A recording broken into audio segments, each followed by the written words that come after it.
Hi again. This is video is about keystones and barrel and distortions that you have with some of the lenses, or just a matter of just angle. So how do you fix that? We're going to see if we can fix this keystone and the parallels in this tutorial. So there's a few ways to address this. I'm going to show you the ways that are most easiest, not necessarily the way I do it, just because I always feel that in those ways you always have to do something after.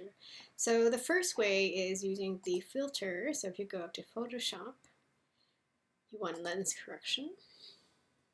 And sometimes this works really effectively if it's just a barrel that you want to correct. So go with the models and select these menus here and see if that makes the correction. If not, then you want to go to custom. So the first one just removes a distortion. That might be just the barrel effect, like so, right? Sometimes some lens, especially the wide lens, give you this kind of distortion, okay? So it doesn't look like the case here, or maybe it does. Kind of looks like there's a bit of distortion there, so maybe I can straighten that out just a little bit. Okay, so next thing is aberration. If there was an aberration like a purple line or fringe there, you can fix it using here. And then if there's a vignette, some lens has a vignette on the side with darker. So if you want that, you can fix that. But the objective here is actually just fixing the vertical and perspective and horizontal. So this fixed the vertical. And what we're just trying to achieve, let's see if we can turn on the grid. Okay, so what we're trying to achieve here is just a straight line. Okay, and then now we're going to see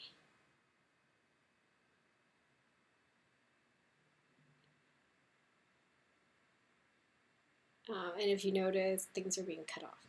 Okay, so I don't think this will fix it because I'm at the extreme either end and doesn't seem like it's fixing the parallel. Like, okay, so try this. And it works on some images. It doesn't work on all. For this image, I feel it doesn't work. So cancel. The way I would do it, or actually, let's show it the other way. So the other way, either way, you should increase the canvas size. So I'm just going to increase 10 by 10. So they're going to average 10 inches, 5 inches on either side.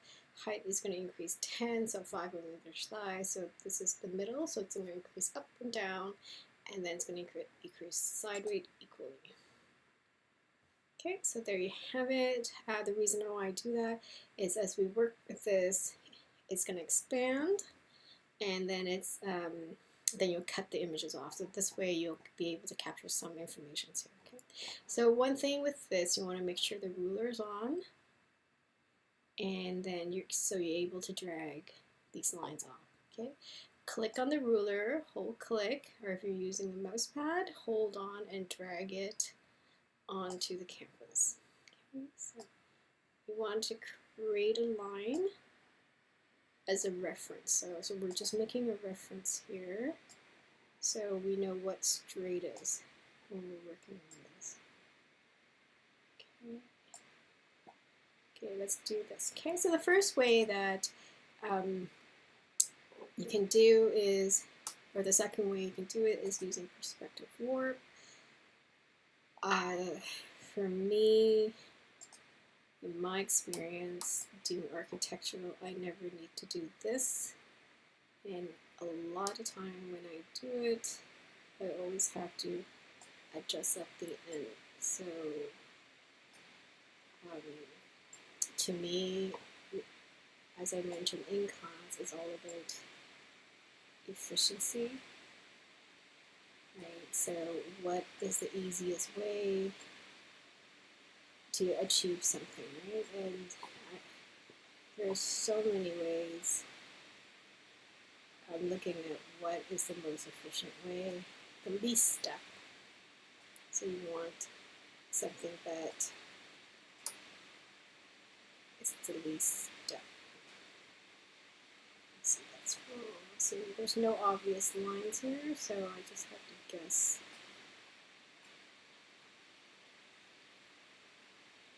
Which one's right? Okay, so once after you do, you click Warp, and then you can either automatically and then adjust it itself, which kind of looks odd, so I'm going to undo that. See if it, so that didn't really do much. I'm going to do that. That didn't do much either. So let's undo ourselves. So make sure Warp is turned on, and then now we're going to drag the parallel ourselves. So drag it this way. Okay, that looks straight. This top that way. Let's come back. It's this.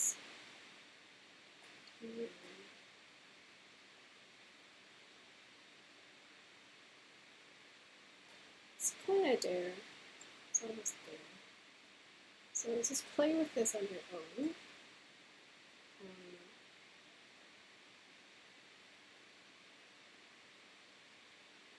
And see if you can get the perspective to work. Okay, so it's kind of like that, not really, it's not perfect, but for the sake of the tutorial, you get the nuances, right? So just work on it on your own. So that's the puppet as one made. So the way I personally modify it, or the steps that I like to modify most of the time, is transform and skew. So basically, I'm going to draw bottom in, draw the top out, draw the bottom in, draw the top out, and then just continue working with the skew. There, almost right.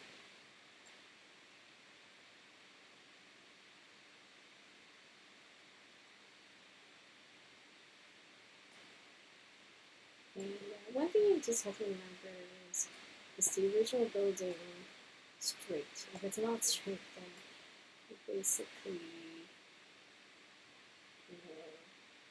wasting your time doing this. If the original building was actually curvy, then you're just fixing this with nothing. So let's do that a little bit more. So that looks okay now, this line, so we're just going to fix this bottom line here.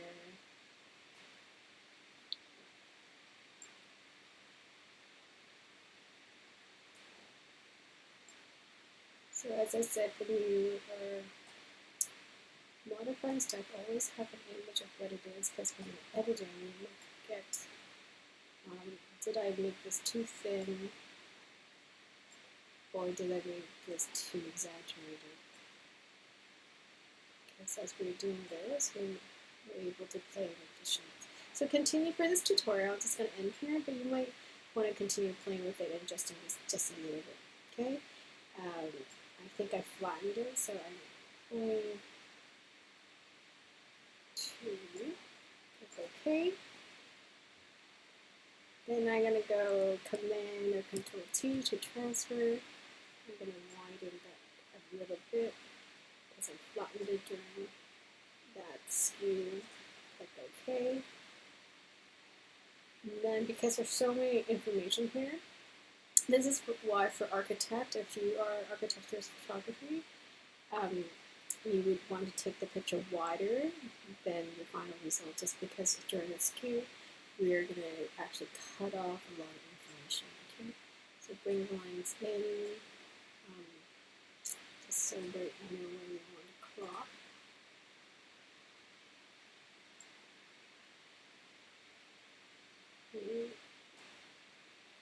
Around there.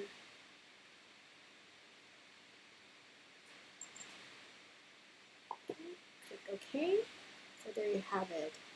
So then the other step you want to do is click the magic wand, click on this empty negative layer, and then we'll select, modify. So we did this last time. We're going to expand 10 pixel. It depends on your image, but 10 pixel works for this.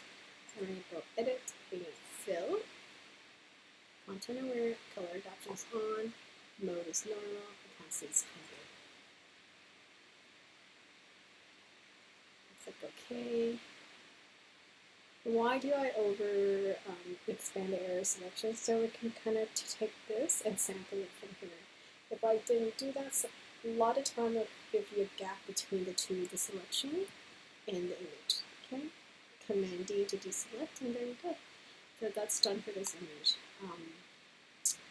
So hand in and save this, export as JPEG, make sure your metadata is in there, and then submit on the Instantaneous.